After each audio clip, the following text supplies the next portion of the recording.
Flor de Lis, a história de uma farsa quase bem-sucedida. A mãe de todos, a pietá sofredora brasileirada aguerrida e disposta a tudo para ganhar dinheiro. Bom, nosso papel é somente o de apresentar os fatos. Então, vamos lá. O marido de Flor de Lis, assassinado, o pastor Anderson do Carmo, segundo o RJTV, era filho adotivo da deputada Flor de Lis. Ele também foi genro dela, uma vez que chegou a namorar a filha biológica da deputada, que no caso era sua irmã. Após o casamento, ele passou a ser padrasto da irmã e ex-namorado, e padrasto de sua ex-namorada. É, confuso, muito confuso. Mas uma casa santa, com direito a milhares de fiéis que acreditavam, alguns ainda acreditam, pasmem, na história de vida contada por Flor de Lis, na qual ela era uma boa samaritana, que saiu da favela do Jacarezinho carregando bravamente crianças e dando a vida por elas. Por conta disso, Flor de Lis abriu uma franquia de igrejas, vendeu inúmeros discos, tornou-se deputada e teve até um filme dedicado à sua linda e brava trajetória. Até que tudo desmoronou, com a mentoria dela no assassinato de seu marido, o pastor Anderson do Carmo, há mais de um ano. Parece que agora é que a polícia começa a encaixar todas as peças, estas que, segundo o promotor do caso, foram constantemente manipuladas pela própria Flor de Lis por tráfico de influência. O inquérito aceito pelo Ministério Público narra uma trama complexa e uma dinâmica familiar diametralmente oposta à imagem puritana que o casal transmitia em cultos e eventos pentecostais pelo país. O enredo inclui sexo, traições e envenenamento, rituais nada cristãos e até a prática das famosas rachadinhas. Desvio de dinheiro de funcionários de gabinete, no caso de Flor de Lis. Não parece estranho seus filhos estarem dividindo a mesma prisão, sendo que um deles faria parte do Comando Vermelho, enquanto que o outro esteja entre os milicianos? Duas coisas que não coabitam. Parece também que a supermãe Flor de Lis não tratava assim tão bem seus filhos, ou melhor, tratava bem seus filhos de primeira geração, como ela chamava, os que ela conheceu primeiramente ou que sejam seus filhos naturais. Não se trata de uma família, mas de uma organização criminosa. Foi assim que o delegado Alan Duarte definiu o grupo formado pela deputada Flor de Lis e os demais acusados de envolvimento no assassinato do marido dela, o pastor Anderson, em junho do ano passado. Segundo a investigação da Polícia Civil, a parlamentar foi quem orquestrou o crime, que envolveu 8 integrantes da família até o momento. O promotor que acompanha o caso, Sérgio Luiz Lopes Pereira, responsável pelo caso no Ministério Público do Rio de Janeiro, diz que a deputada Flor de Lis, além de mentora do assassinato do pastor, seu marido, ela tentou interferir nas investigações, o que para ele resulta que Flor de Lis seja uma ameaça concreta às investigações. O promotor disse que Flor de Lis já ameaçou testemunhas, tentou plantar documentos falsos na tentativa de atribuir o crime a outros mandantes, afirmou o promotor à CNN. Porém, não deu detalhes do teor dessas supostas interferências da parte de Flor de Lis. Afirmou que a deputada tentou interferir nas investigações de seus filhos, Flávio e Lucas, ambos presos, e que Flor de Lis estaria se aproveitando de sua imunidade parlamentar como membro do Legislativo, tentando influenciar pessoas e a própria investigação. O promotor indica vários fatores que aparentemente parecem sim ter teor de tráfico de influência. Os seus filhos Lucas e Flávio, por exemplo, estão na mesma cela, o que seria impossível de acontecer, uma vez que ele, Lucas, diz fazer parte do Comando Vermelho, e que Flávio, por sua vez, estaria em um presídio de milicianos, policiais que na verdade são bandidos de farda, que intimidam a população e os bandidos extorquindo de todos os lados sob medo e desespero.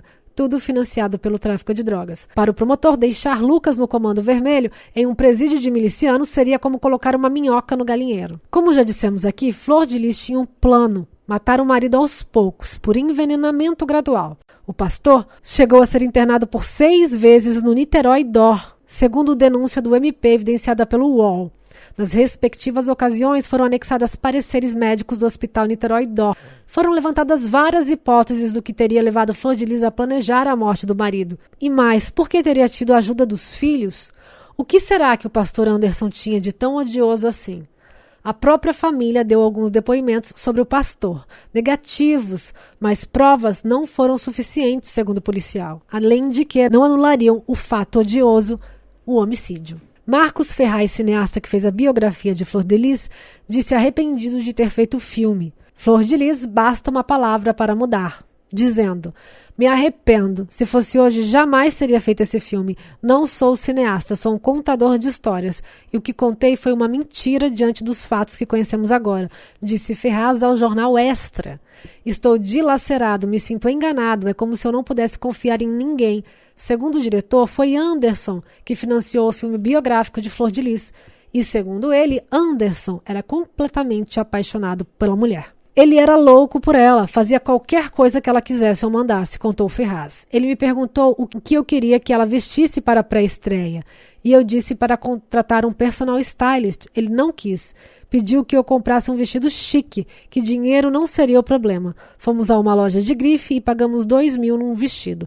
Foi um sonho realizado ver aquela mulher que saiu do morro ali, chiquérrima e linda. E no fim das contas, tudo isso não passava de uma mentira. A produção do filme era para ser um documentário sobre o trabalho social da cantora gospel, que cresceu na favela, mas contou com um elenco estrelado, com direito a Bruna Marquezine, Cauã Raymond, Aline Moraes, Letícia Spiller, Reinaldo Giannichini, Fernanda Lima, entre outros. Na época da estreia, a produção divulgou que nenhum dos atores recebeu cachê para trabalhar no longa e que o lucro da bilheteria seria investido na compra de uma casa para Flor de Lis e os filhos. Flor de Lis ficou famosa, entrou na política, virou parlamentar e em 24/8 foi denunciada pelo assassinato de seu marido.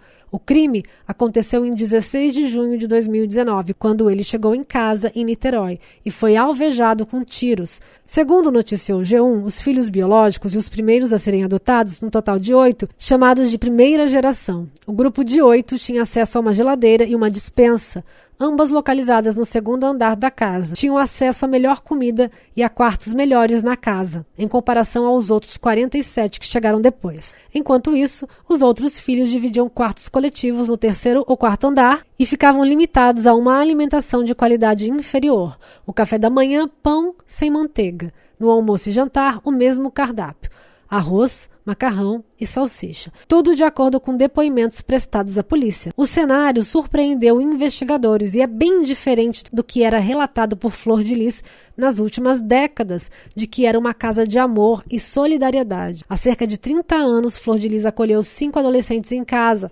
Eles eram Anderson, Carlos André, Misael e Cristina. A pastora tinha 3 filhos biológicos de um primeiro casamento: Simone, Flávio e Adriano.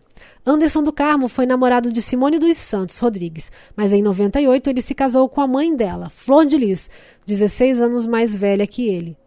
A deputada segue em liberdade graças ao foro privilegiado, embora a polícia não tenha dúvidas de que ela desempenhou papel central na articulação do crime e em seus desdobramentos. Entenda a participação de cada suspeito na morte do pastor Anderson, segundo o último segundo. Lucas César dos Santos, filho adotivo, já estava preso, mas não teve mandado de prisão nesta operação. Ele não estava na cena do crime, mas ajudou Flávio na arma utilizada no assassinato. Foi denunciado por associação criminosa. Flávio dos Santos Rodrigues, filho biológico de Flor de Lis, apontado como autor dos disparos, já estava preso e teve um mandado de prisão expedido nesta segunda-feira, denunciado por associação criminosa e uso de documento ideologicamente falso. Marco Siqueira, ex-policial, auxiliou no episódio da carta falsa e já estava preso com mais um mandado de prisão expedido nesta segunda. Vai responder por associação criminosa e uso de documento falso. Marzi Teixeira da Silva, filha adotiva, cooptou Lucas para matar o pastor Anderson, também participou dos envenenamentos. Vai responder por homicídio triplamente qualificado, tentativa de homicídio triplamente qualificado e associação criminosa majorada. Simone dos Santos Rodrigues, filha biológica, responsável pelos envenenamentos. Simone buscou informações sobre o uso de veneno na internet. Vai responder por homicídio triplamente qualificado, tentativa de homicídio triplamente qualificado e associação criminosa majorada. André Luiz de Oliveira, filho adotivo, ex-marido de Simone, foi flagrado em conversas com Flor de Lis combinando o envenenamento. Vai responder por homicídio triplamente qualificado, tentativa de homicídio triplamente qualificado e associação criminosa majorada. Carlos Ubiraci Francisco Silva, filho adotivo, pastor, é citado por participação no planejamento da morte, denunciado por homicídio triplamente qualificado. Adriano dos Santos, filho biológico, auxiliou no episódio da carta falsa em que Lucas assumia a autoria dos disparos. Vai responder por associação criminosa e uso de documento falso. Andréia Santos Maia, mulher do ex-policial Marcos, auxiliou no episódio de carta falsa, vai responder por associação criminosa e uso de documento falso. Rayane dos Santos Oliveira, neta, buscou por assassinos para as tentativas anteriores, como Lucas. Estava no apartamento funcional da mãe. Vai responder por homicídio triplamente qualificado e associação criminosa majorada.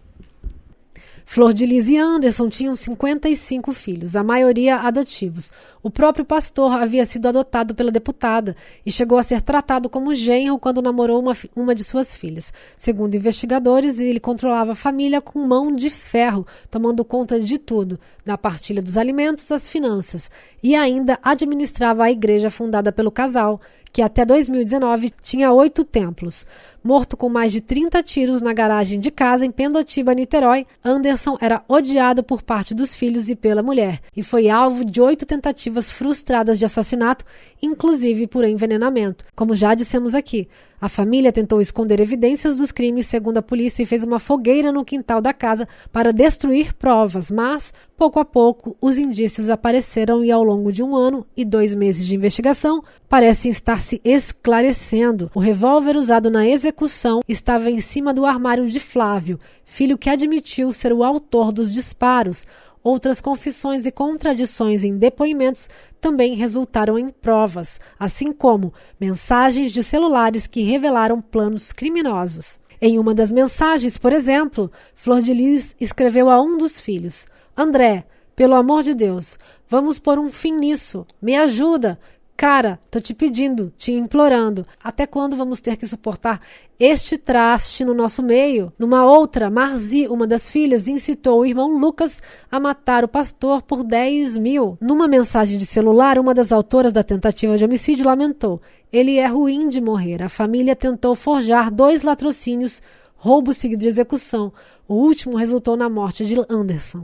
Em um recado enviado aos filhos, Flor de Lis se justificou sobre o plano de execução. Fazer o quê? Separar não posso, porque ia escandalizar o nome de Deus, escreveu a pastora e cantora gospel. De acordo com a Polícia Civil e o Ministério Público, parte do grupo participava de orgias com a deputada e o pastor.